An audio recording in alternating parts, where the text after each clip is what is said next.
할렐루야. 사랑하고 우애하는 주의 가정 세우는 설날 되시기를 기원합니다.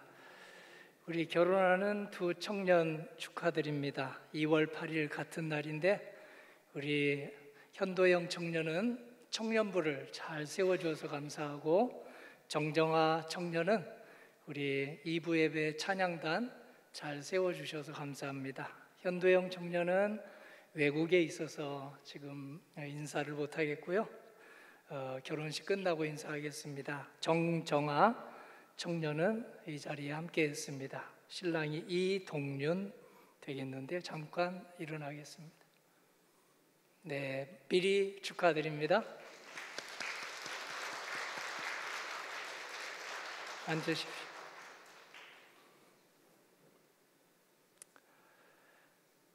오늘 사랑하고 우애하는 주의 가정을 세우는 말씀을 신명기 우리 말씀에서 함께 보도록 하겠습니다. 저희는 새해를 3번 맞이합니다. 한 번은 우리 신앙적인 새해를 12월 첫 주에 맞고, 그리고 국제적인 새해를 1월 첫 주에 맞고, 그리고 또 오늘 민족적 설날 새해를 3번째로 맞습니다. 모두가 의미 있고 모두가 새 출발할 수 있어서 참으로 좋습니다. 저희들은 새해를 한 달 앞서서 12월 첫 주 대림절에 우리 주님의 오심을 기다리며 출발합니다. 이미 2달이 지났습니다. 그리고 전 세계가 태양력을 따라서 1월 1일에 함께 새해로 출발합니다. 우리도 출발했습니다. 그리고 이제 이번 주 수요일 음력 1월 1일 우리 민족의 5,000년 된 전통을 따라서 새해로 출발합니다. 3번이나 이렇게 새롭게 출발하니 우리 성도님들이 올해 계획하신 모든 것이 잘 열매 맺기를 우리 하나님께서 오늘 말씀을 허락해 주셨습니다. 오늘 말씀은 주제가 행복입니다. 어떻게 하면 행복한지, 특별히 만남의 행복에 대해서 알려주고 있습니다. 장소도 좋고 여행도 좋고 또 물건도 좋지만 사람만큼 좋은 게 있겠습니까? 그래서 하나님께서는 하나님의 형상대로 사람을 지으시고 또 우리에게 이렇게 깊이 만날 수 있는 명절도 우리 민족에게 허락해 주셨습니다. 오늘 본문 말씀은 모든 사람과의 만남을 복된 만남이 되게 하려거든 하나님을 잘 만나야 된다 하고 요약해서 우리에게 알려주십니다.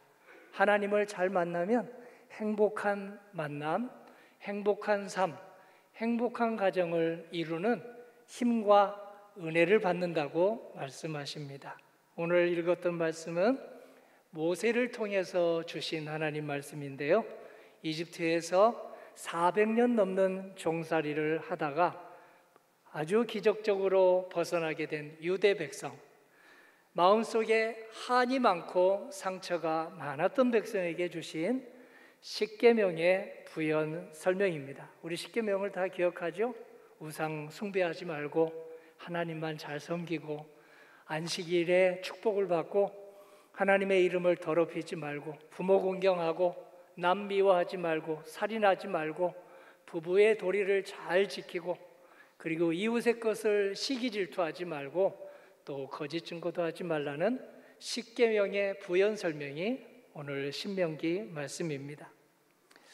이집트를 벗어나고도 그들은 약속의 땅에 들어가는데 40년이나 걸렸습니다. 성도님들은 꿈을 이루는데 40년 걸린 게 있습니까? 아니, 50년 되고도 이루지 않은 꿈이 있나요? 그렇다면 오늘 신명기 말씀에서 꿈이 어떻게 이루어지는지, 만남이 어떻게 행복이 되는지, 만남이 어떻게 불행이 되지 않는지 신명기에서 볼 수 있게 될 것입니다. 40년간의 기나긴 출애굽 여정 끝에 모압 골짜기에 모인 백성, 마음속에 슬픔과 애환이 많았던 백성에게 주신 말씀입니다. 성도님과 저의 슬픔과 애환은 무엇입니까? 이런 슬픔 저런 애환이 없는 사람이 있을까요? 오늘 아픈 새끼손가락 하나도 없는 가정은 한 가정도 없다 하는 말을 나이가 들수록 실감합니다. 우리 직계 가족은 슬픔과 애환이 없다 할지라도 처갓집에 시댁에 아픔과 애환이 있는 것을 우리는 경험합니다. 시댁이나 처가까지도 참 아픔이나 애환이 없으면 또다시 사촌들에게, 조카들에게, 사돈에게 오늘 아픔과 애환이 있는 거 있고, 참 아픈 새끼손가락이 저 집은 저 손자구나 하고 우리가 소식을 듣게 됩니다. 이번 설날에도 그럴 것입니다. 좋은 소식만 듣게 되지 않고 아직 취업을 하지 못했대, 아직 상급학교 진학하지 못했대, 아직 건강이 회복되지 못했대, 아직도 직장에서 여러 가지가 지금 꼬여있대 하는 말을 듣게 될 것입니다. 오늘 말씀을 보면 하나님께서 우리를 만나기를 간절히 원하십니다. 우리만 응답하면 됩니다. 하나님은 미리 찾아오십니다. 미리 부르십니다. 각양각색으로 우리가 거절하면 이 방식 쓰시고 저 방식 쓰시고 이렇게 부르시고 저렇게 찾으시면서 우리를 찾아오십니다. 만나기 위해서 그렇습니다. 만나서 하나님의 행복으로 우리를 채워주시고 행복한 가정, 사랑하고 우애하는 가정을 세우게 하기 위해서입니다. 오늘 5가지를 말씀해 주시는데요, 본문 말씀을 다시 한번 제가 읽어봅니다. 이스라엘아, 내 하나님 여호와께서 내게 요구하시는 것이 무엇이냐? 곧 내 하나님 여호와를 경외하여 그의 모든 도를 행하고 그를 사랑하여 마음을 다하고 뜻을 다하여 내 하나님 여호와를 섬기고 내가 오늘 내 행복을 위하여 내게 명하는 여호와의 명령과 규례를 지킬 것이 아니냐? 하늘과 모든 하늘의 하늘과 땅과 그 위의 만물은 본래 내 하나님 여호와께 속한 것이로되 여호와께서 오직 내 조상들을 기뻐하시고 그들을 사랑하사 그들의 후손인 너희를 만민 중에서 택하셨음이 오늘과 같으니라. 아멘.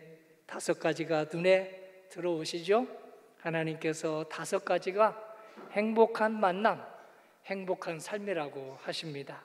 첫 번째는 경외하는 삶입니다. 두 번째는 도를 행하는 삶입니다. 세 번째는 사랑하는 삶입니다. 네 번째는 섬기는 삶이고 마지막으로 규례를 준행하는 삶.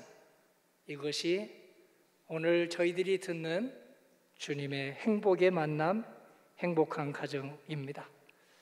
한번 요약된 것을 띄워보겠습니다. 눈에 한번 담아보시죠. 경외와 도의 준행과 사랑과 섬김과 규례를 준수하는 이 5가지 중에 5가지 다 함께 할 수 없으면요, 한 가지부터 시작하시면 됩니다. 한두 가지 시작하시면 됩니다. 5가지가 서로 연결되어 있습니다. 5가지가 서로 같은 보완 관계에 있습니다. 첫 번째로 하나님을 경외하는 삶이 행복한 만남, 행복한 삶입니다. 지금 인간관계에서 아픔을 경험하나요? 하나님을 잘 만나시면 하나님께서 그 아픔을 고쳐주신다고 약속하십니다. 천지를 지으신 분, 나를 지으신 분, 천지의 주인, 우리 가정의 주인은 하나님이시니 하나님을 만나서 하나님을 경외하는 삶이 행복의 출발이며 행복의 성숙이며 행복의 마침이라고 말씀하십니다. 하나님을 경외하여 행복한 만남, 행복한 가정을 이룬 대표 선수가 마리아입니다. 마리아는 하나님을 만나고서 남편도 잘 만났습니다. 자녀들의 만남도 복이 되었습니다. 이웃에게도 날마다 하나님의 이 행복을 전해주는 사도가 되었습니다. 그의 고백을 들어보십시오. 누가복음 1장입니다. 내 영혼이 주를 찬양하며 내 마음이 하나님 내 구주를 기뻐하였음은 그의 이 여종의 비천함을 돌보셨습니다. 보라, 이제 후로는 만세의 나를 복이 있다 일컬으리로다. 마리아 이름이 전 세계적으로 유명합니다. 그는 유명하지 않은 사람이었습니다. 마리아는 부자로 알고 있습니다. 그는 가난한 여인이었습니다. 마리아는 유명 집안의 딸로 알고 있습니다. 마리아는 지극히 평범한 집안의 딸이었습니다. 마리아는 아주 시골에서 자랐습니다. 그런데 도시 사람들도 내 손녀의 이름은 마리아로 짓겠다, 내 딸의 이름은 마리아로 짓고 싶다 하는 사람이 전 세계에 아주 많습니다. 하나님을 경외하여 참된 행복을 선물 받고 그 행복을 전하는데 자기의 일생을 바친, 자기의 목숨까지 바친 바울이 이렇게 찬송했습니다. 에베소서 1장입니다.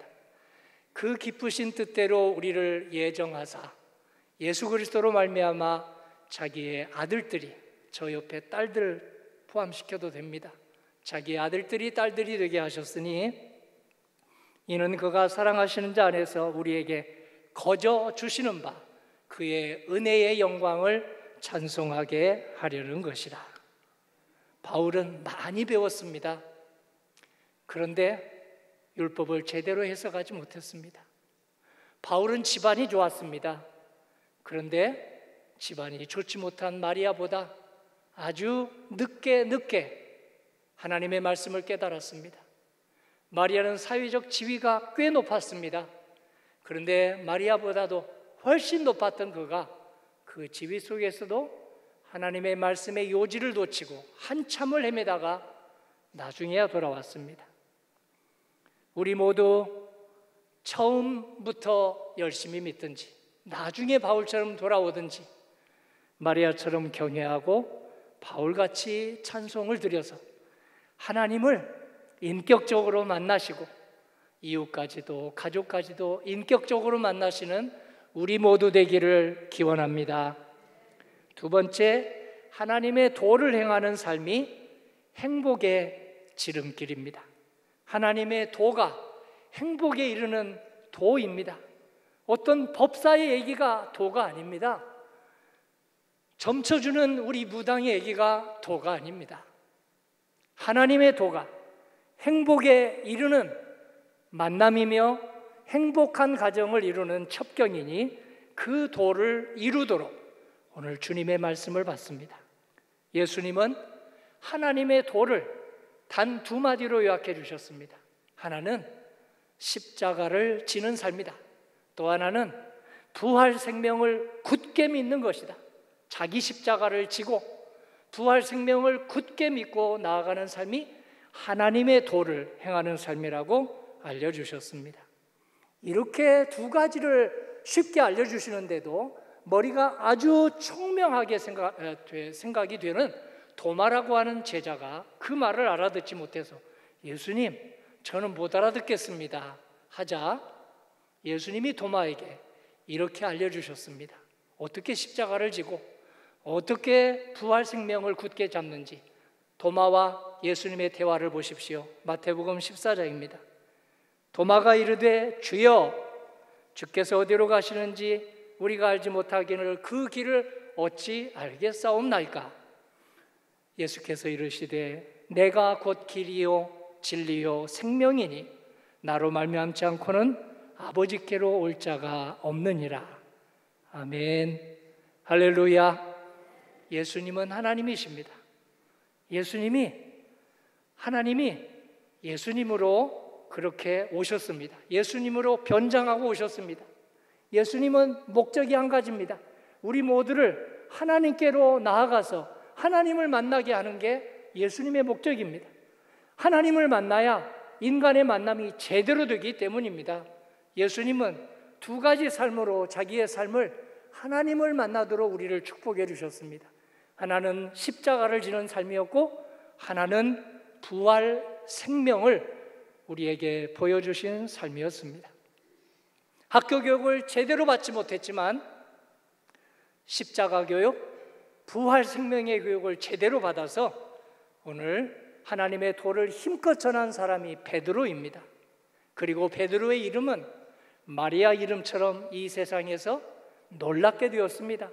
저 중동 지방, 유럽 지방, 그리고 기독교를 우리 집안의 큰 아주 은혜로 믿는 나라들 보십시오. 베드로 이름을 아들에게, 손자에게 짓는 것을 아주 자랑스럽게 생각하고 있습니다. 어떤 곳에서는 베드로를 페트라라고 발음하기도 합니다. 어떤 나라에서는 피터라고 발음하기도 합니다. 그러면서 베드로를 닮아가기를 소망하고 있습니다. 베드로는 주님의 이름으로 몸이 굳어있고 마음이 굳어있던 애니야를 고쳤고, 죽어있는 다비다를 살려서 많은 사람이 돌아오게 했습니다. 성도님들도 베드로같이 내 십자가를 지고 가게 하여 주시옵소서.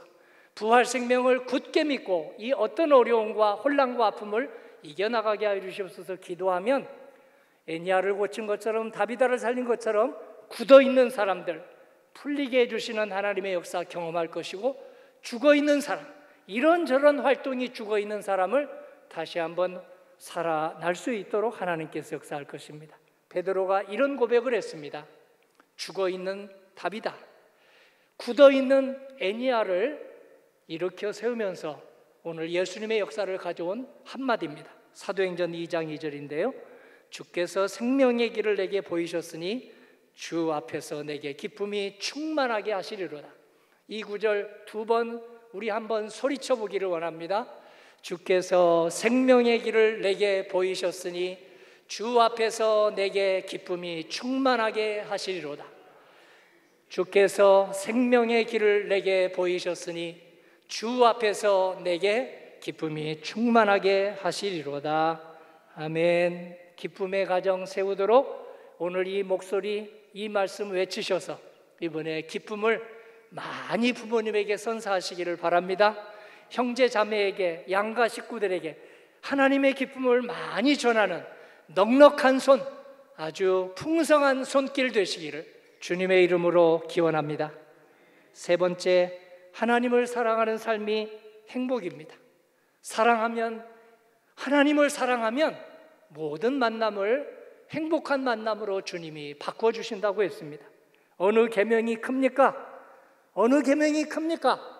예수님께 시비 걸고 따져서 예수님을 넘어뜨리려고 하던 바리새인이 있었는데요. 예수님께서 그 바리새인에게 아주 인자하게 사랑이 제일이다, 사랑이 가장 큰 계명이다, 사랑이 핵심이다 하고, 사랑이 없으면 아무것도 아니라고 말씀해 주셨습니다. 마태복음 22장에서 이렇게 얘기하십니다. 내 마음을 다하고 목숨을 다하고 뜻을 다하여 주 너희 하나님을 사랑하라 하셨으니 이것이 크고 첫째 되는 계명이요 둘째도 그와 같으니 내 이웃을 내 자신같이 사랑하라 하셨으니 이 두 계명이 온 율법과 선지자의 강령이니라. 이 말씀에 은혜 받은 마음치료사 게리 체프먼은 어떻게 하면 사랑을 구체적으로 표현할까 연구하고 또 묵상하다가 5가지를 요약했습니다. 첫 번째, 함께하는 시간, 인정하는 언어, 적극적인 경청, 사랑이 담긴 봉사, 믿음의 스킨십. 오늘 이 5가지 중에 설날 한 가지만 해도요 가족들에게 큰 기쁨이 될 거예요. 2가지 하면 더 큰 용기가 될 겁니다. 3가지를 행하면 더 큰 축복이 될 것입니다. 함께하는 시간, 인정하는 언어, 적극적인 경청, 사랑 담긴 봉사, 믿음의 스킨십을 우리 예수님께서 이 땅에 오셔서 우리 모든 만나는 사람에게 베풀어 주셨습니다. 우리도 이와 같이 사랑을 1가지, 2가지, 우리 열정적인 성도님들은 5가지 실천하여 가족들에게 많이 선물하고 오시기를 주님의 이름으로 기원합니다. 4번째, 여호와를 섬기는 삶이 행복한 삶이며 행복한 만남으로 바꾸어 갑니다. 부부 생활도, 부모님 공경도, 사춘기 자녀를 잘 이렇게 키우는 일도, 다 커가지고 부모님 말씀 골라서 듣는 청년 아들과 딸도 오늘 여호와를 섬기는 그런 삶을 살아가면 오늘 잘 따뜻한 안내자가 될 수 있습니다. 섬기는 삶은 예배하는 삶입니다. 예배하는 삶이 섬기는 삶입니다. 하나님께서 우리를 먼저 섬기셔서 우리가 지금 예배의 자리로 나왔습니다. 하나님께서는 언제나 상다리 부러지게 하늘의 신령한 은혜를 상으로 차려놓으시고 우리를 부르십니다. 그래서 여기 와서 먹고 싶은 만큼 잘 먹도록, 그래서 우리 먹는 모습을 보면 아주 기뻐하시는 우리의 아버지십니다. 5번이나 가정이 깨어져서 아주 나는 왜 이렇게 불행한 여자냐, 다른 사람은 잘도 사는데 우리 가정은 왜 이렇게 5번이나 쪽박을 쳐느냐고 그렇게 신세한탄하던 한 여자가 있었습니다. 수가성 여신도입니다. 예수님을 만났습니다. 물가에서 예수님을 만나고 놀라운 말씀을 들었습니다. 예배를 잘 드리면 자기 중심으로 예배 드리지 말고 하나님 중심으로 예배 드리면, 자기 중심으로 말씀 듣지 말고 하나님 중심으로 말씀을 들으면, 골라서 듣지 말고 하나님의 말씀을 전체로 통째로 들으면 오늘 이 불행감에서 벗어날 수 있다는 말씀을 들었습니다. 요한복음 4장 23절 예수님의 음성을 직접 우리가 들어봅니다. 아버지께 참되게 예배하는 자들은 영과 진리로 예배할 때가 오나니 곧 이때라 아버지께서는 자기에게 이렇게 예배하는 자들을 찾으시느니라. 하나님은 영이시니 예배하는 자가 영과 진리로 예배할지니라. 아멘. 할렐루야. 예배는 밥 먹는 시간입니다. 하나님의 밥 먹여주는 시간입니다. 하나님의 말씀의 밥을 먹여주는 시간입니다. 이 말씀을 잘 먹으면 우리는 설날을 얼마나 복되게 지내겠습니까? 수가성 여인처럼 영과 진리로 예배를 드리는 우리, 신령과 진정으로 예배를 드리는 우리가 되어서 하나님이 주시는 하늘의 밥을 맛있게 먹고 저 성전문을 나갈 때는 아주 기쁨의 얼굴, 소망과 사랑의 얼굴이 되어서 가족에게 축복 많이 해주고 오기를 간절히 소망합니다. 마지막 5번째, 규례를 지키는 삶이 행복한 삶, 행복한 만남입니다. 사람에게, 우리에게 짐이 아니라 힘이 되는 말씀이 바로 하나님의 규례입니다. 예수님께서 말씀이 얼마나 우리에게 힘이 되고 짐이 되지 않는지를 이렇게 말씀하십니다. 마태복음 7장입니다. 예수님의 말씀을 직접 들어보겠습니다. 누구든지 나의 이 말을 듣고 행하는 자는 그 집을 반석 위에 지은 사람 같으리니 비가 내리고 창수가 나고 바람이 불어 그 집에 부딪히되 무너지지 아니하나니 이는 주초를 반석 위에 놓은 까닭이요. 아멘. 들은 말씀이 나를 살리는 말씀이다. 나를 고치는 말씀이다. 나를 전진하게 하는 말씀이다라고 생각하면 준행하지 않을 사람이 어디 있겠습니까? 어떻게 허투루 듣지 않고 하나님의 말씀을 즐거이 주님의 약이 되는 말씀으로 들을까요? 한 가지만 요구합니다. 오늘 이사야 읽지 않았는데 읽은 구절 뒤에 가면 할례를 받으면 된다고 그래요. 마음의 할례를 받으면 하나님의 말씀이 귀에 쏙쏙 들어와서 내 피가 되고 내 살이 된다고 말씀하십니다. 마음의 할례는 성령의 인도를 받는 일입니다. 성령의 인도를 받으면 마음의 할례를 받는 일입니다. 에스겔 36장을 보십시오. 새 영을 너희 속에 두고 새 마음을 너희에게 주되 너희 육신에서 굳은 마음을 제거하고 부드러운 마음을 줄 것이며 또 내 영을 너희 속에 두어 너희로 내 율례를 행하게 하리니 너희가 내 규례를 지켜 행할지라. 아멘. 이렇게 할례를 받으면 주님의 규례가 즐겁고 할례를 받지 못하면 주님의 규례가 잔소리로 들리게 됩니다. 성령의 인도를 받으면 하나님의 규례가 나에게 약이 되고 보약이 되고, 성령의 인도를 받지 않으면 오늘 하나님의 말씀이 잔소리로 들리게 될 것입니다. 할례 정신을 망각하고 할례를 잊어버리다가 높은 지위에 있었지만 종말을 아주 비참하게 맞이한 한 사람이 있습니다. 이스라엘의 초대 왕 사울입니다. 그는 왕이 되기 전까지 마음의 할례를 받았습니다. 겸손했습니다. 그리고 규례를 잘 지켰습니다. 그런데 높은 권력이 주어지자 겸손함을 잃었습니다. 할례의 정신을 잃었습니다. 그래서 지위를 과신하고 신하를 시기 질투하다가 그만 비참한 종말을 맞이했습니다. 그런데 사울하고 정반대의 사람이 있습니다. 사울 같은 고위직에 올랐는데요, 할례 정신을 잊지 않고 성령의 인도를 날마다 사모하다가 오늘 행복하게 퇴임을 한 사람이 있습니다. 그는 독일 전 총리 메르켈입니다. 독일에서 여성 최초로 총리가 된 여자입니다. 양자역학을 전공한 물리학 박사, 이공계 박사 출신으로서 인문계, 법대 출신이 대부분 총리가 되는 세상에서 물리학 이공계 박사가 되기는 처음이었습니다. 그래서 사람들이 고개를 흔들었습니다. 잘할 수 있을까? 물리학만 공부한 사람이 어떻게 정치를 할까? 이 꼬이고 꼬인 정치를 어떻게 풀까 했는데 그는 아주 잘했습니다. 마음의 할례를 받았기 때문입니다. 메르켈은 자만하지 않았습니다. 할례 받는 마음을 날마다 되새겼습니다. 위험 있는 척하지 않았습니다. 목을 뻣뻣이 하지 않았습니다. 전직 총리들을 공격하지 않았습니다. 전직 총리와 싸우지도 않았습니다. 선동 정치가 판치는 시대임에도 불만과 분노를 퍼붓는 적대 정치가 아니라 관용의 정치, 포용의 정치를 펼쳤습니다. 그래서 18년이나 총리직에 있었는데요, 총리직에서 은퇴할 때 독일 국민들과 국제 정치인들에게 큰 박수를 받고 퇴임했습니다. 그는 1954년생입니다. 이제 70이 갓 넘었죠. 메르켈은 총리 재임 중에도 평범하게 사는 모습을 백성들에게 보여주었습니다.